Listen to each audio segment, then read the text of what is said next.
ओ सुनो सुनो, जंगल के सभी वासी सुनो। आज दोपहर ठीक 12 बजे राजा जी ने अपने महल में एक सभा का आयोजन किया है। इसीलिए सभी पक्षियों को ये सूचित किया जाता है कि दोपहर ठीक 2 बजे आप सभी राजा के महल में पहुंच जाएं।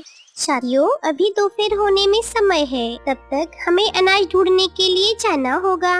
हाँ लाडो, अनाज लेकर वापस आते आते दोपहर हो जाएगी और आते ही हम सब मिलकर राजा जी के महल में जाएंगे। हाँ, ये सही रहेगा। चलो फिर हम चलते हैं।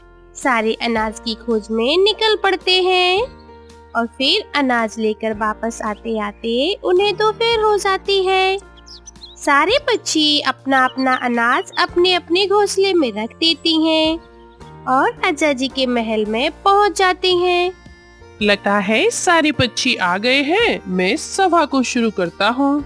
इधर चील राजा आपस में ऐसे बातें ही कर रहा था कि उसने देखा हाँ सारे पक्षी इकट्ठा हो गए हैं। फिर राजा अपना भाषण स्टार्ट करता है।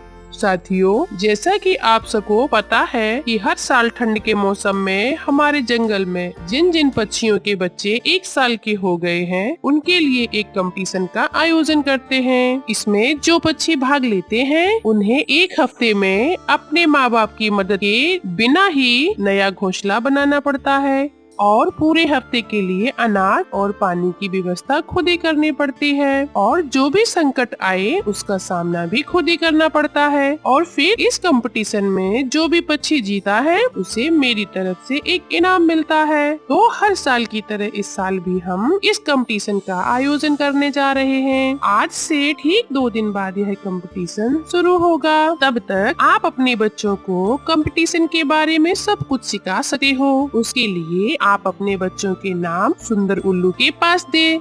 यह राजा भीना पागल है, पहले नहीं बता सकता था जिन जिन पक्षियों के बच्चे 1 साल के ऊपर के हो गए हैं सिर्फ उनके लिए ही सभा बुलाई है। खामखाम मेरा सारा समय बर्बाद कर दिया। मेरी अच्छी खासी दोपहर की नींद भी खराब हो गई। लाडो, रानो और गौरी के बच्चे 1 साल के हो गए थे। लाडो और रानो ने अपने अपने बच्चों के नाम सुंदर उल्लू के पास लिखा दिए थे, लेकिन गौरी अपने बच्चे का नाम देना नहीं चाहती थी।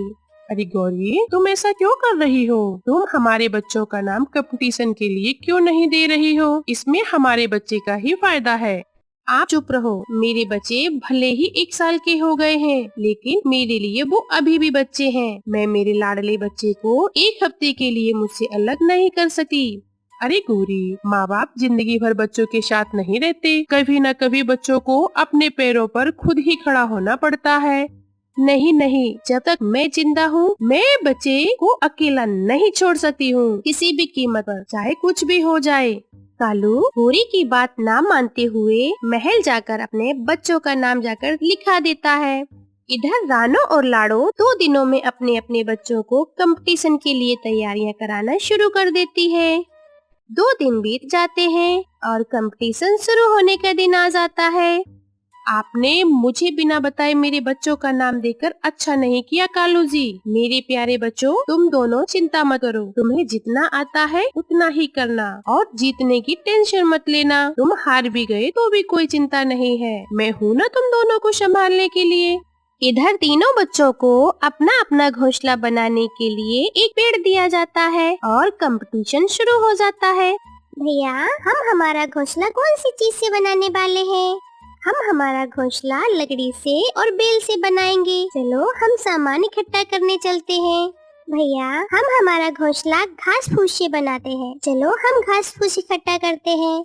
और जग्गू, हमारा क्या प्लान है? मुझे नहीं पता, माँ ने मुझे कुछ नहीं बताया। अब हम यहाँ पर आसपास जो भी मिलेगा हमें उसी से ही हमारा घोंसला बनाना पड़ेगा। पिंकी और टीलू वहाँ से निकलकर घोंसला बनाने का सामान जमा करने के लिए निकल पड़ते हैं। थोड़ी ही देर में वह सामान के साथ साथ अनाज और पानी लेकर भी आते हैं। बंटी और बबली भी सामान लेकर अपने अपने पेड़ पर आ जाते हैं। इधर जग्गू और गोलू आसपास पड़े हुए सामान को लेकर एक ही दिन में अपना टूटा फूटा घोंसला बना देते हैं। अरे बंटी और बबली, क्या हुआ? तुम्हारा घोंसला अभी तक बनकर तैयार नहीं हुआ? हमने तो हमारा घोंसला एक ही दिन में बना लिया। तुम्हारे जैसा टूटा फूटा घोंसला हम भी बना सके हैं, लेकिन हमें कंपटीशन हारने की नहीं। जग्गू और गोलू वहाँ से निकलकर टीलू और पिंकी के पास आ जाते हैं। अरे वाह, तुम सामान लाते लाते अनाज भी लेकर आए हो। यह तो तुमने बहुत अच्छा किया। हम भी अनाज लाने के लिए जाने ही वाले थे, लेकिन अब थोड़ी ही देर में शाम हो जाएगी और वापस आते आते रात। क्या आज के लिए तुम हमें थोड़ा अनाज उधार दे सकते हो? कल जब हम अनाज लेकर आएंगे तब तुम्हें तुम्हारा अनाज लौटा देंगे। ठीक है, तुम ले जाओ। टीलू जग्गू और गोलू को अपने अपने लाए हुए अनाज में से थोड़ा थोड़ा अनाज दे देता है। जैसे तैसे करके रात गुजर जाती है और फिर सुबह हो जाती है। और सुबह होते ही लाडो और रानो के बच्चे फिर से अपने अपने घोंसले बनाने में लग जाते हैं। इसी तरह दोपहर हो जाती है। चलो भैया, हमें अनाज लाने के लिए जाना है। हाँ पिंकी चिड़िया, चलो। वे दोनों ही निकल जाते हैं। तभी बंटी और बबली भी वहाँ पर आ जाते हैं। आप दोनों कहाँ जा रहे हो? अरे हम अनाज लेने जा रहे हैं। क्या हम भी आपके साथ चल सकते हैं? हाँ हाँ, क्यों नहीं। चलो हम जाते जाते जग्गू और गोलू को भी साथ लेकर जाते हैं। चारों जग्गू और गोलू के पास आ जाते हैं। चलो जग्गू और गोलू, हम चारों मिलकर अनाज लाने के लिए बाहर जा रहे हैं। तुम भी चलो हमारे साथ। तुम चारों जाकर आओ, हम तो अभी भूख नहीं है, हम बाद में ही जाएंगे। चारों वहाँ से निकल पड़ते हैं कि थोड़ी ही दूर आने पर उन्हें एक जगह अनाज मिल जाता है। चारों वहीं पर थोड़ा थोड़ा अनाज खा लेते हैं और थोड़ा थोड़ा अनाज साथ लेकर वापस घोंसले की तरफ निकल पड़ते हैं। थोड़ा थोड़ा अनाज साथ लेकर वापस घोंसले की तरफ निकल पड़ते हैं। वह वापस आ ही रहे थे कि तभी उन्हें एक शिकारी चील शिकार की तलाश में घूमता हुआ दिखाई देता है। अरे दोस्तों, वो देखो शिकारी चील भैया, हमें छुपना होगा। हाँ हाँ, चलो चलो, आओ मेरे पीछे। फिर चारों वहाँ से निकलकर एक बड़े से पेड़ के पत्ते के पीछे छिप जाते हैं। अरे यह बच्चे कहाँ गए? अभी तो यहीं पर थे। चलो कोई बात नहीं, मैं कोई और शिकार देखता हूँ। शिकारी चील वहाँ से चला जाता है। अच्छा हुआ दोस्तों, हम सब छुप गए, नहीं तो यह चील हमें खा जाता। हाँ टीलू भैया और पिंकी की वजह से हम सब बच गए आज। शिकार के सामने आने पर हमें छिपना नहीं चाहिए, यह बात माँ ने हमें बताई थी, लेकिन हम उसे भूल गए। हम सब जब भी माँ के साथ अनाज लेने के लिए बाहर जाते थे, तब कभी कभी हमारा सामना शिकारी पक्षी से हो जाता था। तब माँ ने हमें सिखाया था, हम शिकारी पक्षी का सामना नहीं कर सके उस वक्त हमें छिपना चाहिए, इसीलिए हमें सब याद है। चलो दोस्तों, अब हमें चलना चाहिए, थोड़ी ही देर में अंधेरा हो जाएगा। और चारों फिर वहाँ से निकलकर वापस घोंसले की तरफ निकल पड़ते हैं। धीरे धीरे ही दिन बीतने लगते हैं और कंपटीशन का आखिरी दिन आ जाता है। चलो बस आज की रात जैसे तैसे गुजर जाए, कल हम हमारे घर वापस जाएंगे। लाडो और रानो के बच्चों ने अपने अपने घोंसले बना लिए थे और सारे घोंसले में बैठे हुए थे। तभी शिकारी चील वहाँ पर आ जाता है। सुना है इस जंगल में कोई कंपटीशन है और कुछ पक्षियों के बच्चे अकेले इन घोंसले में रह रहे हैं। आज कंपटीशन का आखिरी दिन है। आज रात होते ही इनके घोंसले पर मैं हमला करूंगा और एक एक करके सारे पक्षियों को खा जाऊंगा। रात हो जाती है और रात होते ही शिकारी चील वहाँ पर आ जाता है। पहले तो वह जग्गू और गोलू के घोंसले पर आ जाता है और अपने पंजों से घोंसला तोड़ देता है। अरे वाह वाह, क्या बात है। कौवे के बच्चों का शिकार करना मुझे बहुत अच्छा लगा है। हमें मत मारो, हमें छोड़ दो। अरे वो देखो, कितना बड़ा पक्षी हमारी तरफ आ रहा है। कहाँ? जैसे ही चील ने पीछे मुड़कर देखा कि जग्गू और गोलू वहाँ से भाग गए और दरवाजा खटखटाने लगे। जल्दी से दरवाजा खोलो, हमें अंदर ले लो। जैसे ही बंटी दरवाजा खोलता है, दोनों अंदर आकर अंदर से दरवाजा लगा लेते हैं। अरे क्या हुआ, तुम दोनों इतना डरे हुए क्यों हो? बाहर शिकारी पक्षी आया है, उसने हमारा घोंसला तोड़ दिया है। हमने उसका ध्यान भटकाया और यहाँ पर भागकर आ गए। शिकारी चील बंटी और बबली के घर के बाहर आ जाता है। मुझे पता है तुम दोनों इसी घोंसले में छुपे हो। रुको, मैं अभी इस घोंसले को तोड़ देता हूँ। शिकारी चील अपने एक ही पंजे में बंटी और बबली के घास फूस का घर तोड़ देता है। अरे वो देखो जी, वो देखो सिपाही आ रहे हैं। शिकारी चील पीछे मुड़कर देखता है कि तभी चारों वहां से निकलकर पिंकी और टीलू की लकड़ी के बेल से बने घर के बाहर आ जाते हैं और दरवाजा खटखटाते हैं। खोलो खोलो, जल्दी खोलो, दरवाजा खोलो, हमें अंदर ले लो। टीलू दरवाजा खोल देता है और चारों जल्दी से अंदर आ जाते हैं। अरे क्या हुआ, आप सब इतना डरे हुए हो? क्या हुआ, क्या कोई बाहर शिकारी पक्षी आया है? हाँ, बाहर एक शिकारी पक्षी आया है। उसने हम दोनों के घर तोड़ दिए हैं और अब वो यहीं पर आ रहा है। लगता है अब हम नहीं बच पाएंगे। अरे दोस्तों, तुम डरो मत, ये घोंसला बहुत मजबूत है। उस एक शिकारी की जगह 10 शिकारी भी आ जाएं तो भी हमारा कुछ नहीं बिगाड़ पाएंगे। शिकारी चील टीलू और पिंकी के घर बाहर आ जाता है। अच्छा, तो तुम सब इस घोंसले में छुपे हो। कोई बात नहीं, मैं इस घोंसले को भी तोड़ दूंगा। शिकारी चील अपने पंजों से घोंसले पर वार करता है, लेकिन घोंसले को कुछ भी नहीं होता है। अरे, यह घोंसला तो बहुत ही मजबूत लग रहा है। चलो इसकी छत पर वार करता हूँ। शिकारी चील उड़कर छत की तरफ अपनी चोंच से जोर जोर से वार करता है, लेकिन उसकी चोंच टूट जाती है। अरे बाप रे, ये क्या? ये तो मेरी चोंच ही टूट गई। मैं तो तोतला हो गया। शिकारी चील फिर वहाँ से भाग जाता है। दूसरे दिन सुबह राजा पक्षी वहाँ पर आ जाते हैं। सारे राजा पक्षी को सारी घटना बताते हैं। राजा जी टीलू और पिंकी को विजेता घोषित करते हैं।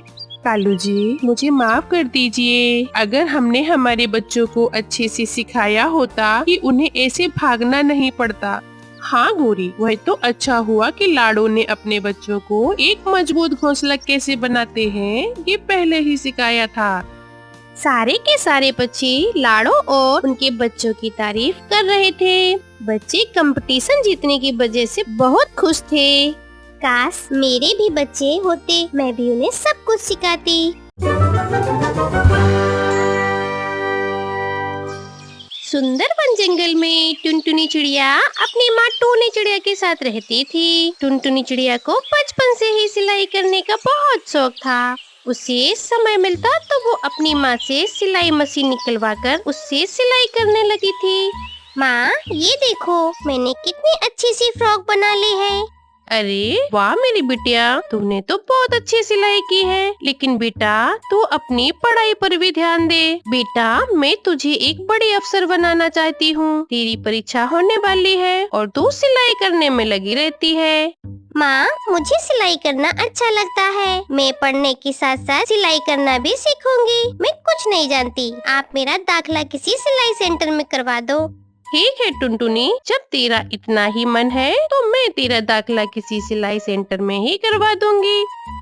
अगले दिन टूनी चिड़िया टुनटुनी का दाखिला एक सिलाई सेंटर में करवा देती है।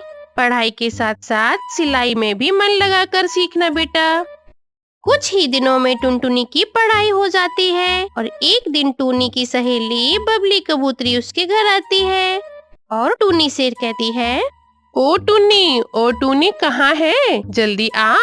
टुनटुनी चिड़िया कहती है, आंटी, वो माँ घर पे नहीं है, पड़ोस में गई हुई है। आप बैठिए, मैं उन्हें अभी बुला कर लाती हूँ। बेटा, तुम टुनटुनी हो ना? कितनी बड़ी हो गई है। जब मैंने तुझे देखा था ना, उस समय तो बहुत छोटी थी। पहचानना मुझे? मैं तेरी बबली आंटी हूँ। अच्छा ठीक है टुनटुनी, तू जाकर अपनी माँ को बुला ला। टुनटुनी चिड़िया पड़ोस में अपनी माँ को बुलाने के लिए चली जाती है। थोड़ी ही देर बाद टुनटुनी चिड़िया अपनी माँ को लेकर घर आ जाती है। अरे बबली कबूतरी, तुम कब आई हो? टुनटुनी, तू जाकर चाय बना ले। फिर टूनी चिड़िया और बबली कबूतरी बातें करने लगती हैं। बबली कबूतरी टूनी से ऐसे कहती है, टूनी, तेरी बेटी बहुत प्यारी है। मैं तुझे अपने घर में बहू बनाना चाहती हूँ। मेरा बेटा बंटी वकील है और उसके लिए मुझे तेरे जैसी ही संस्कारी बेटी बहू चाहिए थी। तेरी बेटी मुझे बहुत पसंद है। तुझे इस रिश्ते से कोई ऐतराज नहीं तो ना? नहीं नहीं बबली कबूतरी, ये तुम कैसी बातें कर रही हो? मुझे इस रिश्ते से कोई एतराज नहीं है। मैं लाख कोशिश करके भी इतना अच्छा रिश्ता नहीं ढूंढ पाती। इस तरह जल्दी ही बंटी कबूतर और चिड़िया की शादी हो जाती है। शादी के कुछ दिन बाद ही टुनटुनी चिड़िया एक बच्चे की माँ बन जाती है। ससुराल में सभी लोग उससे बहुत खुश थे। एक दिन बंटी कबूतर टुन्नी से कहता है, मैं रात को देर से आऊँगा, तो मेरा इंतजार मत करना। और वो वहाँ से चला जाता है। लेकिन थोड़ी देर बाद कालू कौआ तेजी से उड़ता हुआ उसके घर आ जाता है।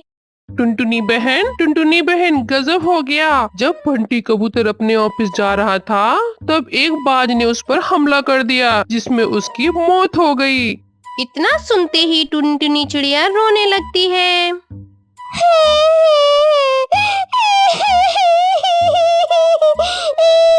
माँ जी, ये सब क्या हो गया? माँ जी, मैं बंटी कबूतर के बिना एक पल भी नहीं रह सकती।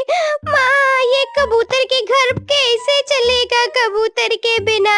इस तरह टुनटुनी जोर जोर से रोने लगती है। टुनटुनी, तू हिम्मत मत हार बेटा। ऊपर वाले की मर्जी के आगे किसी की कुछ नहीं चलती। इस तरह से दिन गुजर जाते हैं। सिलाई का काम करना शुरू कर देती है इधर टुनटुनी। आज पड़ोस के पक्षी उसके पास अपने कपड़े सिलवाने के लिए आने लगते हैं। एक दिन हरी काकी उससे कहती है, टुनटुनी, तू तो इतनी अच्छी दर्जी है, इसके बारे में तो तुझे पता ही नहीं था। कम पैसों में इतने अच्छे कपड़े सी देती है। तो ऐसा करना, अपना एक बुटीक खोल ले। हाँ काकी, आपका सुझाव बहुत अच्छा है। मैं जल्दी ही अपना बुटीक खोलूंगी, लेकिन इसके लिए पहले मैं माँ जी से इजाजत लूंगी। हरी काकी के जाने के बाद टुनटुनी चिड़िया अपनी सास से बुटीक खोलने की इजाजत मांगती है। माँ जी, क्यों ना मैं एक बुटीक खोल लूं? इससे और अच्छी कमाई हो जाएगी। हाँ ठीक है टुनटुनी, तुझे जो अच्छा लगे तो वो कर ले। तू अपने बुटीक का अच्छे से काम कर, इधर मैं तेरे बच्चे संभाल लूंगी। जल्दी टुनटुनी चिड़िया फिर अपना बुटीक खोल लेती है। अब उसकी कमाई पहले से भी दुगनी हो जाती है। इस तरह टुनटुनी चिड़िया खुशी खुशी अपनी जिंदगी बिताने लगती है। दोस्तों, अगर आपको ये प्यारी सी स्टोरी कहानी अच्छी लगी हो तो प्लीज हमारे चैनल को सब्सक्राइब, लाइक एंड शेयर करें। आपका बहुत बहुत धन्यवाद।